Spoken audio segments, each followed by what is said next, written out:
26강이죠. 제가 좀 스튜디오가 좀 썰렁하고요. 요새 좀 약간 감기균이 있어가지고 가디건을 좀 입었습니다. 여담이지만 지지난번 강의가는 저기 또 우리 애가 스튜디오 가끔씩 놀러 와가지고 약간 강의에 노이즈가 들어갔죠. 뭐 양해해 주시기 바랍니다. 이 가디건을 입고 또 강의하려니까 예전 생각이 좀 나네요. 제가 우리 요새 강의는 이제 시간이 별로 없어가지고 전혀 농담하지 않고 아주 담백하게 강의를 하죠. 원래 기본 강의에서는 상당히 재밌는 농담도 많이 하는데 이 가디건 입으니까 생각난 게 있는데 예전에 3일 회계법인 다닐 때인데요. 3일 회계법인 항상 이제 당연하지만 1, 2, 3월 시즌에 야근을 많이 하잖아요. 춥잖아요. 그러면 특히나 2월 말 3월 초에 진짜 야근을 많이 하거든요. 보통 새벽 한 서너 시까지 일하다가 그냥 집에 들어가고 하고요. 그때 우리 한 2년차 정도 났던 고참, 저 그때 신입 때 한 3년차였던 그 사람은 제가 한 2번을 정확히 봤는데 한 3, 4시까지 내가 먼저 일하다가 사무실에서 이제 집에 들어가고 다음날 아침에 9시, 9시 반까지 이제 사무실로 출근을 했습니다. 그랬더니 그분이 이렇게 그냥 정장을 입은 상태로 의자에서 가만히 기대서 자고 있는 모습을 한 2번 정도 본 적이 있어요. 그러니까 그 사람은 아예 집에 안 들어간 거죠. 근데 이제 회계사들이 1년 내내 그렇게 고생을 하면 누가 회계사를 되겠습니까? 뭐 1년 내내 고생하진 않고 특히나 감사팀 같은 경우는 이제 계절성이 워낙 심해가지고 시즌에 되게 고생을 많이 하는 편입니다. 근데 이제 이 말씀을 드리는 게 겨울철에 추우니까 밤에 이제 난방이 안 되니까 가디건 같은 거 입고 근무할 수도 있잖아요. 그러면 꼭 이제 위에 연차 높은 사람이 와서 놀린다? 딱 보고, 야, 임 회계사, 너 지금 몇 년 차야? 예, 저 2년 차인데요. 그러니까 뉴스텝 때는 그렇게 농담을 받아 쳐줄 능력도 없으니까, 예, 저는 신입사원입니다. 이렇게 하고 이제 2년 차쯤 되면 좀 나도 능글능글해지니까, 저 2년 차인데요. 야, 우리 팀 좋아졌다? 예? 2년 차가 벌써 가디건을 입어? 예? 가디건 못 입습니까? 야, 그건 한 매니저쯤 돼야 입는 거야. 야, 매니저가 돼야 가디건을 입고 다 연차가 있어. 마치 이제 군대에서 그러는 것처럼 농담식으로 얘기한 적이 있는데요. 이 말씀을 드린 이유가 제가 참 신입 회계사, 흔히 뉴스텝이라고 하죠. 뉴스텝이었거나 아니면 2년차, 3년차였던 게 정말 엊그제 같거든요. 근데 제가 이제 05년에 합격했으니까 올해 횟수를 11년차가 돼가지고 저도 참 어느 정도 이제 중견급 3일에 남았으면 시니어 매니저가 될 뻔했고 곧 이제 디렉터 이사 승진할 했는데 참 시간이 빠른 것 같습니다. 제가 이제 수험 강의를 몇 년 전부터 시작하면서 좀 실은 그 전에 까먹고 있었던 여러 가지 공부할 때 기억들이 가끔씩 떠오르곤 하는데 공부할 때 기억이 실은 또 엊그제 같기도 합니다. 여러분 지금이 힘들고 어려운 시기가 평생 갈 것 같지만 분명히 얼마 후가 끝납니다. 다만 이제 이게 좀 기쁘게 긍정적으로 끝나야 훨씬 더 좋은 기억이 많이 남겠죠. 그걸 위해서라도 다시 3점에 있는 수입이자를 열심히 공부하셔야겠네요. 양가로 1번의 수입이자, 쉽게 얘기해서 이자 수익이고요. 양가로 2번의 지급이자입니다. 이자 비용이죠. 이 두 개는 서로 방향성만 반대인 것 같지만 실제로 세법에서는 엄청난 차이가 있는데요. 일단은 이자 수익부터 보겠습니다. 즉 수입이자 보시면 반가로 1번의 원칙인데 동그라미 1번 일반 법인은 소득세법상 이자 소득의 수입식이어서 대부분 현금주의죠. 밑에 주에 보면 대부분 현금주의지만 소득세법에서 약정주의, 보통 일반적으로 5개, 4개나 5개로 구분하는데 우리 법인세까지 영향을 미치는 건 2개가 있으니까 이 2개는 꼭 기억하셔야 돼요. 동그라미 1번에 비영업대금의 이익, 쉽게 얘기해서 대여금이자고요. 동그라미 2번에 기명채권 이자와 할인액, 이 2가지는 약정주의인 거 꼭 기억하셔야 합니다. 다시 표로 올라가면 동그라미 2번에 금융회사인데요. 금융회사는 현금주의, 즉 선수이자는 제외하게 되어 있습니다. 현금주의니까요. 반가로 1번에 예외가 있는데 일반법인이든 금융회사든 기업회계가 미수수익을 계상하면 인정. 기업회계는 당연히 내년이 만기라고 해도 올해 연말에 미수를 잡거든요. 이해하시는 거죠?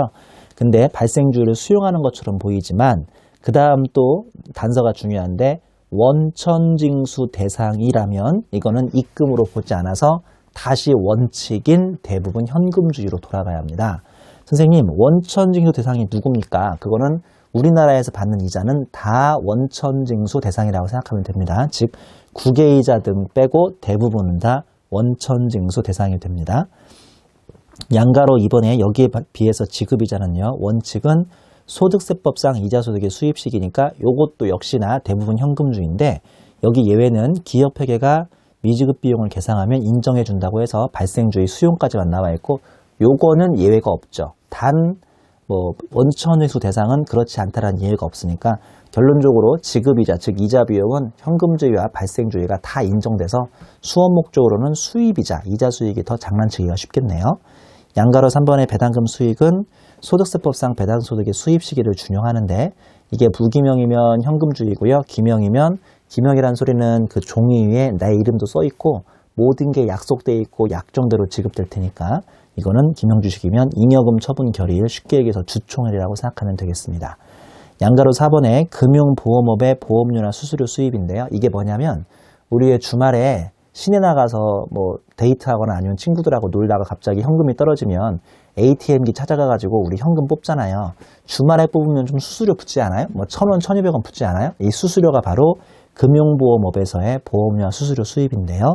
반가로 1번의 원칙을 보면 실제로 수입된 날, 그러니까 우리가 ATM에서 돈을 뽑는 순간 수수료가 1,200원쯤 떼이는데 그 현금주의를 말하는 거고요. 단 선수보험료는 제외라고 돼 있고 예외는 기업회계가 미수보험료를 계상하면 발생주의를 수용해 주는 것도 있습니다. 4번 내려오면 임대손익이죠.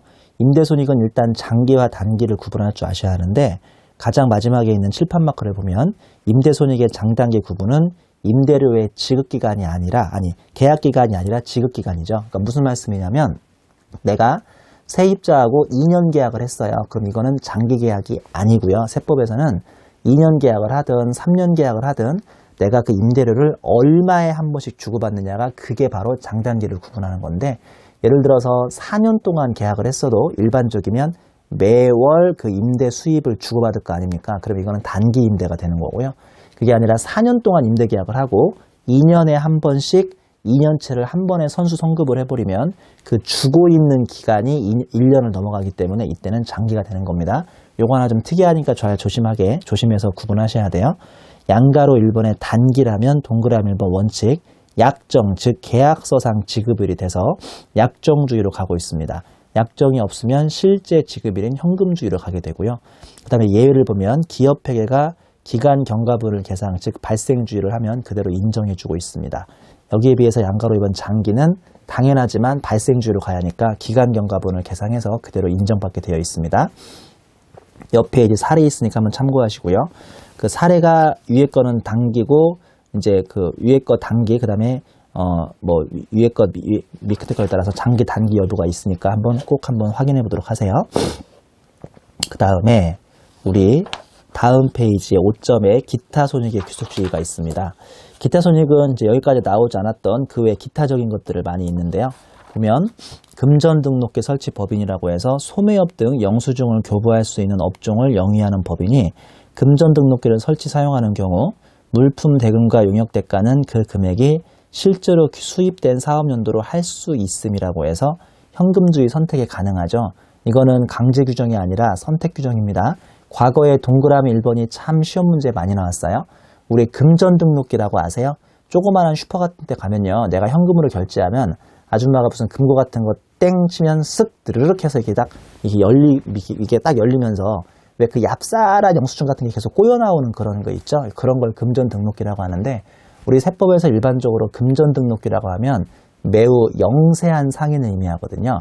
자, 쉽게 얘기해서 여러분 학교 앞에 있는 조그마한 슈퍼라고 생각하면 됩니다.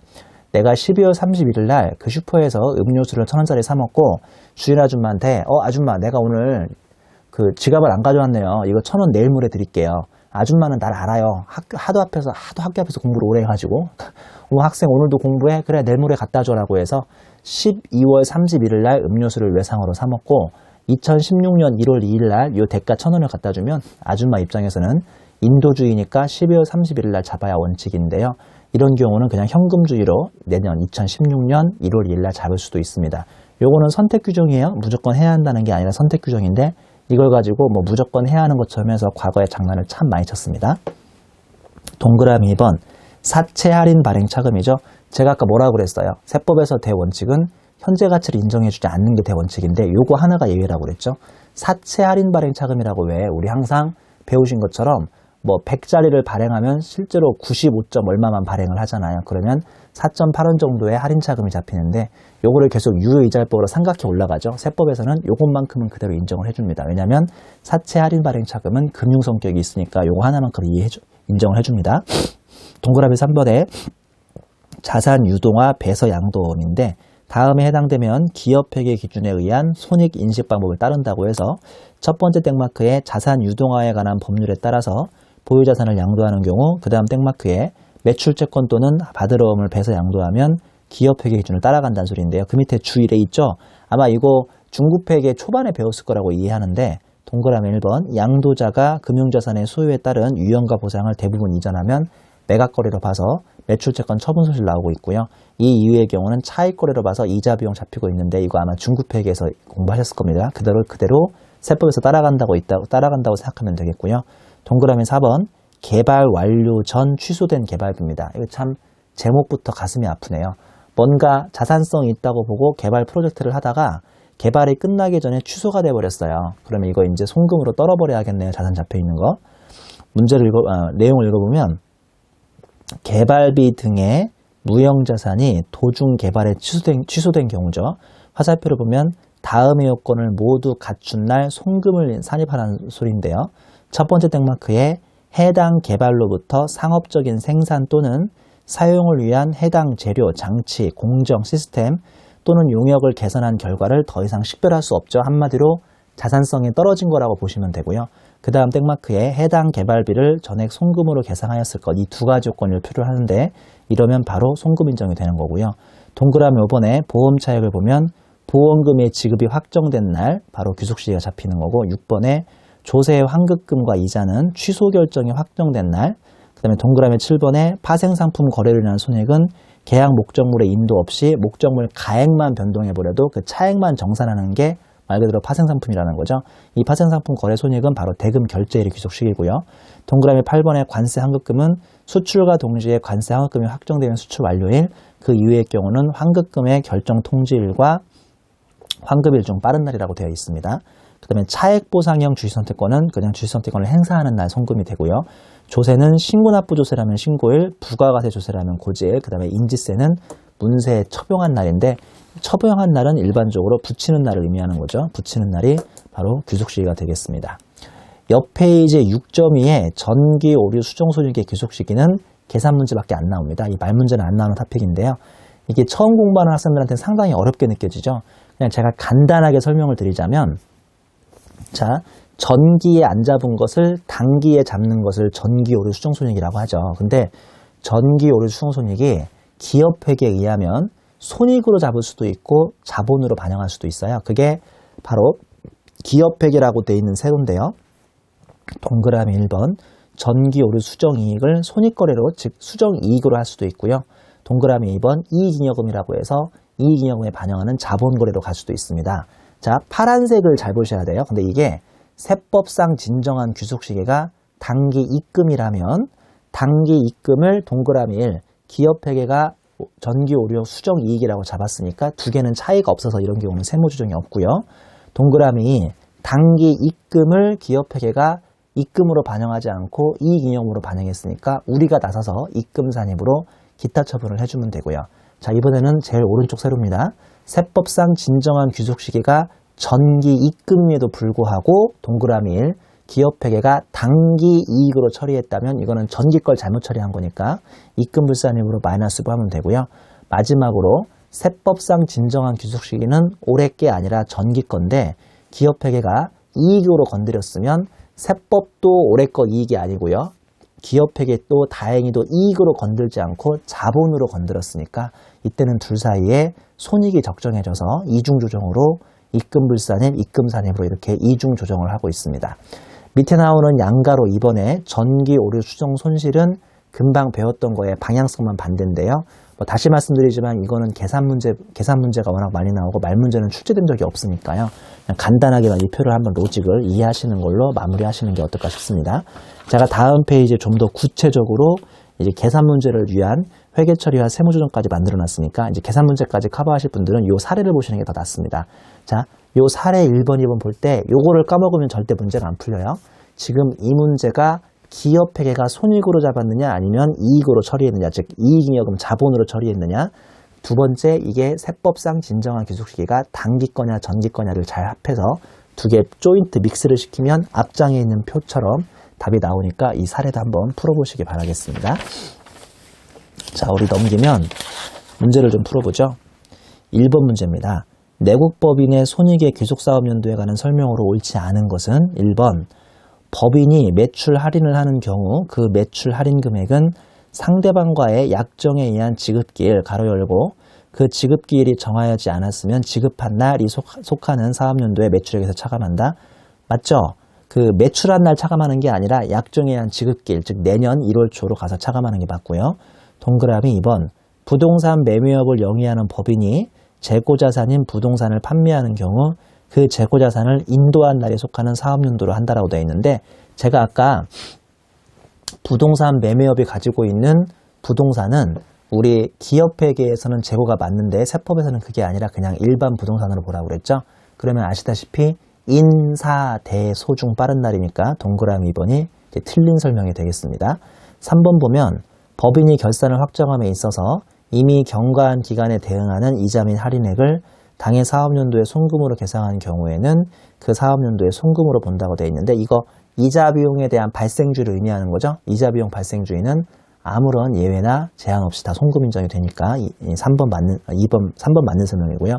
4번에 보면 부가세법 32조 3 사항의 규정을 적용받는 업종을 영위하는 법인이 금전 등록기를 설치 사용하는 경우 그 수입하는 물품 대금과 용역대가의 귀속사업연도는 그 금액이 실제로 수입된 사업연도로 해야 한다가 아니라 할 수 있다니까 이것도 맞는 설명이고요.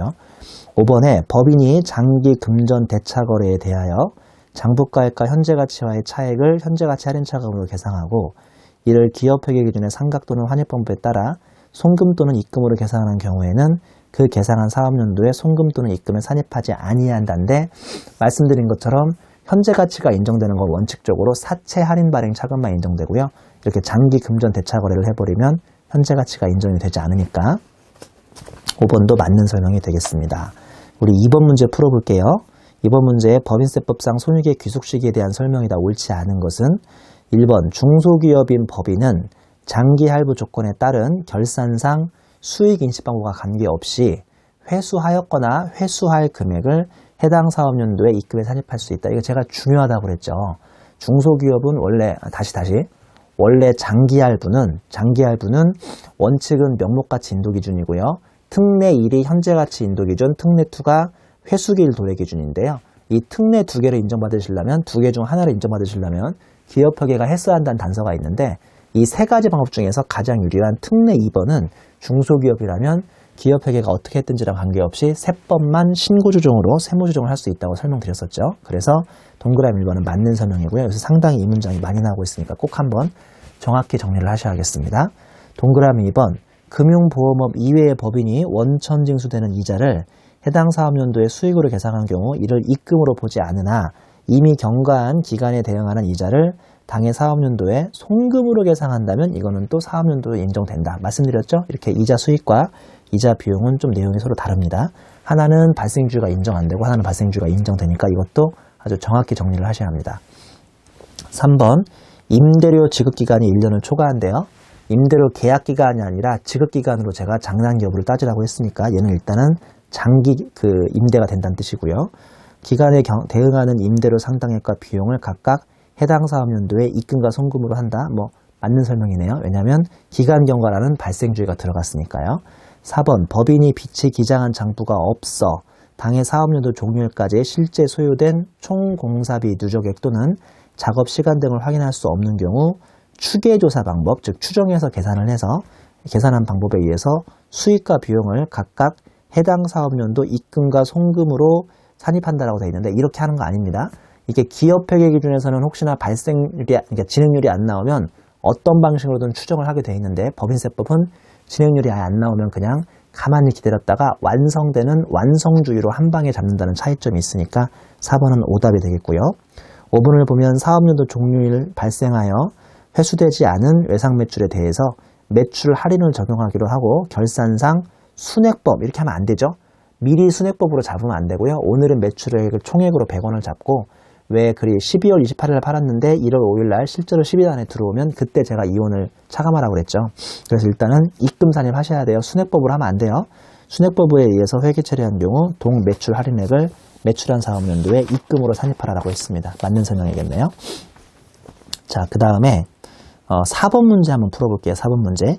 다음은 손익의 귀속사업연도에 대한 설명이다. 가장 틀린 것은 1번, 임대료는 결산을 확정함에 있어서 이미 경과한 기간에 대응하는 임대료 상당액과 이에 대응하는 비용을 당해 사업연도의 수익과 손비로 계상한 경우 및 임대료 지급기간이 1년을 초과하는 경우 이미 경과한 기간에 대응하는 임대료 상당액은 상당액과 비용은 이를 각각 당해 사업연도의 입금과 송금으로 한다. 맞는 설명이네요.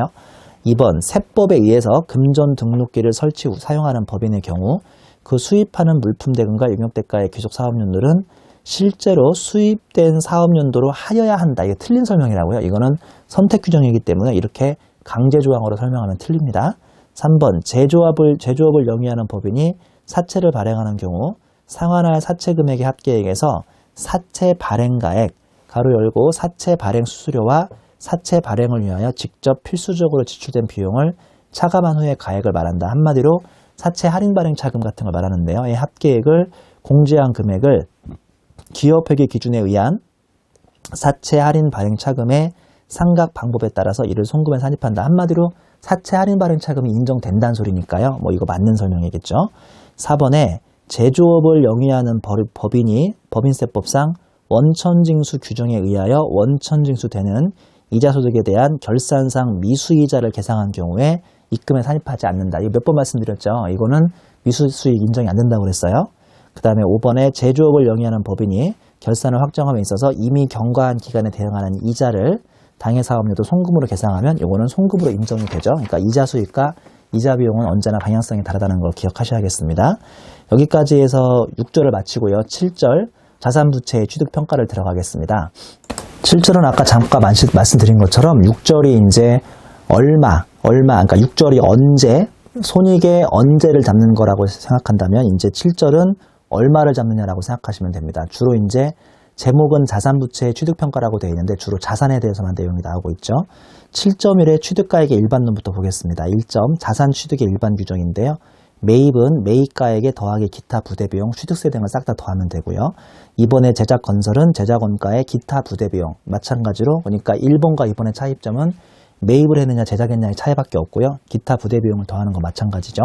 그 다음에 양가로 3번의 단기 금융자산, 이건 좀 중요한데요. 단기 매매 항목으로 분류된 금융자산 및 파생상품은 기업회계 기준에 따라 법인세법도 취득가액의 부대비용을 포함하지 않죠. 기업회계에서 단기 매매증권은 사고 팔 때마다 들어가는 부대비용을 바로 그냥 손익으로 떨어버리지 자산으로 안 잡거든요. 그래서 세법도 마찬가지로 이 부분은 취득 부대비용은 자산으로 잡지 않습니다.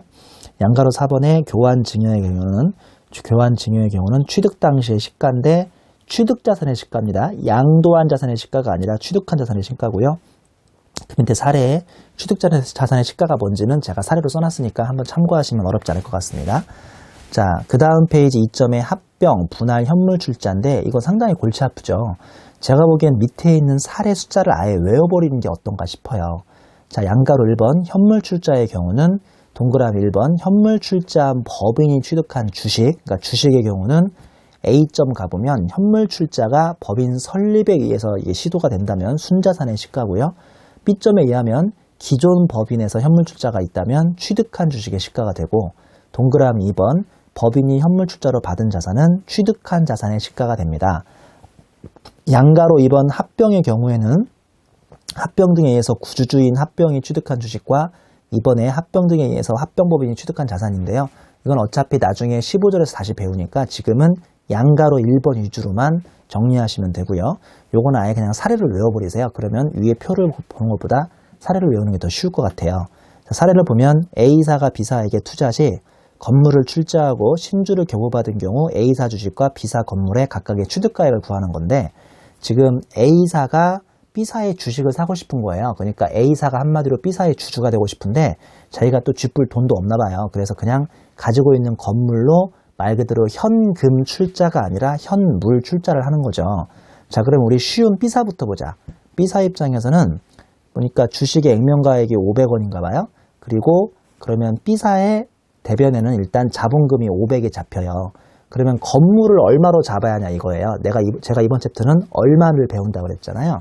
저 위에 표로 올라가니까 법인이 현물 출자 받은 자산은 취득한 자산의 시가를 잡으라고 했으니까 건물 시가가 550원이니까 보다시피 건물을 차변에 550원을 잡습니다. 그러면 자동으로 대변에 주발초가 50이 생기는 로직인 거죠. 자, 별거 아니죠 이거. 가운데 세로를 보면 이번에는 A사 입장인데요.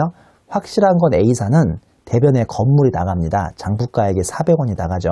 그리고 차변에 주식이 얼마가 잡혀야 하는지를 배우는 건데요.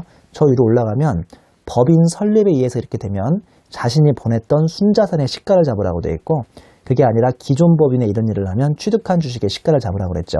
다시 사례로 내려와서 동그라미 1번에 신설되는 법인에 이렇게 현물투자를 하면 주식을 내가 보냈던 자산의 시가인 550원을 잡는 거고요. 동그라미 2번, 그게 아니라 기존에 있던 법인에서 이런 행위를 하면 내가 취득한 주식의 시가 잡으라고 했으니까 600원이 잡히는 거죠. 차변에 550원 잡히면 처분이익이 150원, 차변에 600원 잡히면 처분이익이 200원이 잡히게 되어 있겠습니다. 무슨 말씀인지 알겠죠? 3점에 채무의 출자 전환으로 취득한 주식인데, 일반적인 경우는 취득한 주식의 시가, 일정한 요건, 즉 과세 이혼 요건을 갖추면 요거는 출자 전환된 채권의 장부가액입니다. 이 주에 나오는 과세 이혼 요건은 앞에서 배웠어요. 왜 앞에서 그 출자 전환으로 인해서 채무를 출자 전환으로 인해서 2월 결손금 보전의 채무 면제액을 충당해버리면 아직 2월 결손금 발생하기 전이라도 입금불산입으로 마이너스를 할 수 있는 특례 2를 배운 적이 있는데, 그때 배웠던 과세 이혼 요건하고 이게 겹치는 겁니다. 자, 이것도 뒤에 있는 사례를 보시는 게 더 쉽지 않을까 싶습니다. 사례를 좀 보면 A사는 과거에 B사에게 800을 대여해줬고, 이게 곧 대여금이자 채권인데, 단기에 B사가 회생계획 인가로 인해서 B사 주식 액면 500, 시가 600을 출자 전환 받는 경우 A사가 자신의 채권 대신 받는 B사의 주식의 취득가액이 얼마냐 이거죠. 자, 지금 나는 A사입니다. B사가 아니라 A사가 과거에 B사한테 800원을 대여해줬는데, B사가 막 망할똥 말똥 하다가 내가 800원으로 못 받겠으니까 그냥 주식으로 받는 거예요. 이거를 이제 출자 전환이라고 하는데, A사 입장에서 기분이 좋을 것도 없고 기분이 나쁠 것도 없겠죠. 왜 기분이 좋을 게 없냐? 800원을 현금으로 받는 게 제일 좋잖아요. 왜 나쁠 것도 없냐? B사가 망하느니 차라리 주식 한 주를 받아놓으면 나중에 기대감이라도 생기죠. 자, 그래서 일단은 액면가액 500원짜리, 시가 600원짜리로 받았어요. 그러면 A사안 보시면 돼요. 일단 A사안 보시면 확실한 것은 동그라미 1번의 일반적인 경우든 동그라미 2번 과세 요건을 충족했든 말든 확실한 것은 대변에 그동안 받으려고 잡아놨던 대여금 800원을 없애는 건 확실하잖아요. 차변에 주식을 잡아야 하는데, 주식을 한마디로 그냥 600원, 시가대로 600원을 잡아야 하느냐, 아니면 800원 내가 없앤 대여금의 장부가액을 그대로 잡냐 이거예요. 하나는 보면 시가 600원 잡았고, 즉 주식 시가를 말하는 겁니다. 주식 시가를 600원을 잡았고, 하나는 내가 그냥 없앤 대여금 장부가액으로 800을 잡았잖아요. 자, 이 차이가 어디에서 오느냐? 실은 나한테서 오는 게 아니라 오른쪽 세로에 있는 B사로부터 오는 거 아시죠? B사는 차변에 지긋지긋하던 차입금을 800원을 없애고요. 대변에 자본금 액면 500원에 시가가 600이라고 했으니까 주발초 100을 잡고요. 그 차의 차액 금액을 채무 면제액 200으로 잡는 건 다 알고 계시죠? 이건 어려운 거 아니죠? 자, 이 채무 면제액 200은 일반적으로 과세가 됩니까? 안 됩니까? 요거 일반적으로 과세가 돼야 하는 거죠. 200은 입금 산입으로 과세가 된다고 그랬죠? 그럼 국세청 입장에서는 채무자한테 이미 200원을 과세를 받았으니까 채권자인 나한테는 200원을 비용을 인정해주면 세법 입장에서는 쌤쌤이 되는 거 아니겠어요? 자, 근데 동그라미 2번 보면 회계 처리는 B사는 똑같아요. 똑같이 채무 면제액 200원 나왔는데, 얘가 앞장에서 배웠던 3개의 아주 그 과세 이혼 요건 중에 하나를 만족한 완전히 눈물 나는 회사다. 그러면 얘를 과세 이혼으로 지금 입금 인정을 안 해주죠.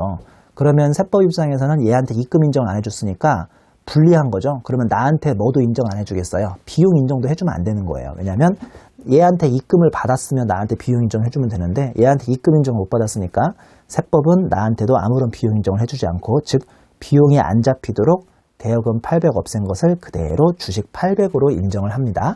자, 이게 이제 사례로 인정받으면 이해하시면 더 좋은데, 사례 이해가 잘 안 되시면 이제 시험이 얼마 안 남았으니까 이제는 외우시기라도 하셔야죠. 사례로 이해하시면 좋고, 이해가 안 되면 앞장에 있는 표를 외우시기라도 하셔야 돼요. 그냥 일반적인 경우면 취득한 주식의 시가, 과세이혼 요건을 갖추면 그냥 종전 대여금의 장부가액을 대체해버리면 된다는 거. 4점으로 오면 취득가액의 특수문제인데요. 양가로 1번의 고가 매입은 일반적인 취득이라면 소위 우리가 의제기부금을 계산하는 30%까지는 인정이 되죠. 30%를 넘어가시면 그때는 취득가액에서 빠지게 되고요. 특수간긴으로 취득하면 딱 시가까지만 인정되니까 시가 초과액이 다 자산에서 빠지게 됩니다. 양가로 이번에 저가 매입을 보면 일반적인 취득은 저가로 매입한 실제 매입가액을 그대로 인정받는데 특계 유저 아시죠? 특수관계인인 개인으로부터 유가증권을 저가로 매입하면 그때는 시가가 돼버리죠. 그 다음에 양가로 3번에 유형 고정자산 취득수익 구입한 강제 매입 채권인데요. 원칙은 국공채의 실제 매입가액을 국공채 취득가액으로 보라고 되어 있고요. 특례는 국공채 매입가액과 현재가치 차액을 유형 고정자산의 취득가액으로 계상하면 그대로 수용이 되니까 이런 경우는 원칙이든 특례든 어떤 방식으로 해도 문제가 없습니다. 원칙은 그냥 명목가액으로 해서 실제 매입가액을 취득가액으로 보라고 했고 특례는 현재가치를 잡아도 그대로 수용이 됩니다. 양가로 4번의 장기 연불 조건의 취득자산이죠. 아까 앞장에서는 장기로 남한테 물건을 판 장기 할부를 배운 거라면 지금은 방향성이 반대여서 남한테 연속으로 지불하면서 장기로 구매한 사람을 배우는 건데요. 원칙은 명목가액 평가고 특례는 현재가치로 평가하면 다 인정이 되고요. 옆 페이지 양가로 5번 연지급 수입이자죠. 이거는 내가 미국에서 원재료를 수입하면서 은행과의 소위 신용장 거래를 통해서 은행에 이자를 지급하는 것을 연지급 수입이자라고 하죠. 수입이자라고 해서 이자 수입을 말하는 게 아니라 내가 외국에서 뭔가를 수입하면서 은행에 이자를 지불했다고 해서 연지급 수입이자라고 부릅니다. 원칙은 자산의 이 이자 비용도 취득원가에 포함시키는데 특례 기업회계가 이거를 은행과의 거래로 보기 때문에 이자 비용 잡거든요. 그래서 특례로 결산상 금융비용으로 처리하면 그대로 인정이 되고 있습니다. 양가로 6번의 의제 매입세액을 보면요. 해당 원재료의 매입가액에서 차감하는데 왜 우리 부가세에서 102분의 2 같은 의제 매입세액 배웠잖아요. 그거는 그만큼 우리 부가세 매입세액으로 돌려받을 수 있으니까 원재료에서 차감하는 게 맞죠. 양가로 7번 공익법인 등이 기부받은 자산인데요. 동그라미 1번 특수관계인으로부터 기부받은 자산이라면 기부 당시의 시가 이 이유의 경우면 원래는 장부가액입니다. 우리 기부받은 자산은 장부가액으로 잡는다는 거 하지만 특수관계인으로부터 받으면 그때만 시가로 잡히고요. 양가로 8번에 올해 신설됐죠. 온실가스 배출권이 상당히 실무에서 중요해졌거든요. 이게 정부로부터 일정 부분을 무상으로 할당받으면 그냥 그 회사의 취득가액은 0이 돼버립니다. 그 다음에 5점으로 내려오면 취득가액의 포함 여부인데 왼쪽 세로는 세법상 취득가액에 포함되는 거고 오른쪽 세로는 세법상 취득가액에 포함되지 않는 건데 지금까지 배운 것들의 요약이니까 한번 정리 목적으로 보도록 하시고요. 챕터 7.2의 재고자산과 유가증권의 평가죠. 1점에 재고자산과 유가증권의 평가 방법. 재고자산은 원가법 6개가 있죠. 개별, 선입, 후입, 총평균, 이동평균, 매가하나법 6개가 있습니다. 동그라미 번의 저가법이라고 해서 원가법하고 기업회계 기준이 정하는 바에 따라서 시가로 평가한 가액 중 낮은 가격으로 평가하는 방법이죠. 이 저가법은 법인세법상 신고할 때만 인정이 됩니다. 그 다음에 양가로 번의 유가증권인데요. 원가법, 개별법은 채권만 인정해주고 있고요. 그 다음에 총평균법하고 이동평균법이 있고 그 외에 모든 평가를 부인하는 거 아시죠? 단 발행 주식이 부도났거나 파산되면 그때만 송금 인정되는 게 있고 그 외에는 다 부인이 됩니다. 그 다음에 주 2번에 보시면 혹시나 회사가 재고자산을 저가법으로 신고할 때는 저가법하고 비교되는 원래의 원가법도 같이 신고해줘야 저가법이 인정이 될 수밖에 없고요. 2번에 보면 재고자산 평가 방법의 선택이라고 해서 영업 종목별, 즉 제조업이냐 도매업이냐 심지어 영업장별 같은 제조업이어도 서울 영업장이냐 부산 영업장이냐 재고자산 종류별 같은 서울 부산이라고 하더라도 같은 서울에 있다 하더라도 서울에 있어도 재고자산이 제품이냐 상품이냐 반제품 제공품이냐 원재료냐 저장품이냐에 따라서 각각 다른 방법에 의해서 평가가 가능하죠. 3점에 보면 재고자산과 유가증권의 평가 방법의 최초 신고와 변경 신고인데요. 1번에 보면 최초 신고 신설 법인은 설립일에 속하는 사업연도에 법인세 과세표준의 신고기한인 내년 3월 30일까지 신고하면 되고요. 변경신고는 종료일 이전이죠. 이게 전형적인 종료일 이전인데요. 평가 방법을 적용하고자 하는 사업연도의 종료일 이전, 즉 올해 9월 30일까지는 미리 신고해줘야 올해 연말에 결산할 때 변경이 됩니다. 그 밑에 주 1번도 중요하죠. 최초 신고기한이 지난 후에 신고한 경우에는 신고일에 속하는 사업연도까지는 무신고로 보는데 다만 최초 신고를 하지 않아서 무신고 평가 방법을 적용받는 법인이 그 평가 방법을 뭔가 딴 걸로 변경하고자 하는 경우에는 변경할 평가 방법을 적용하고자 하는 사업연도 종료일 이전 3개월까지는 변경 신고를 하면 문제가 없겠습니다. 그 밑에 그림이 있죠. 회사가 신설 후 상품에 대한 평가 방법을 2기 10월 19일에 최초로 평가 방법을 신고하는 경우죠. 그러니까 그러니까 이 회사는 이미 늦은 거 아시죠? 왜냐하면 1기 끝난 3월 31일까지 최초 신고를 해야 하는데 그걸 놓쳐버리고 2기에 10월 19일 날 하면 2기까지는 무신고로 보기 때문에 선입선출이 되는 겁니다.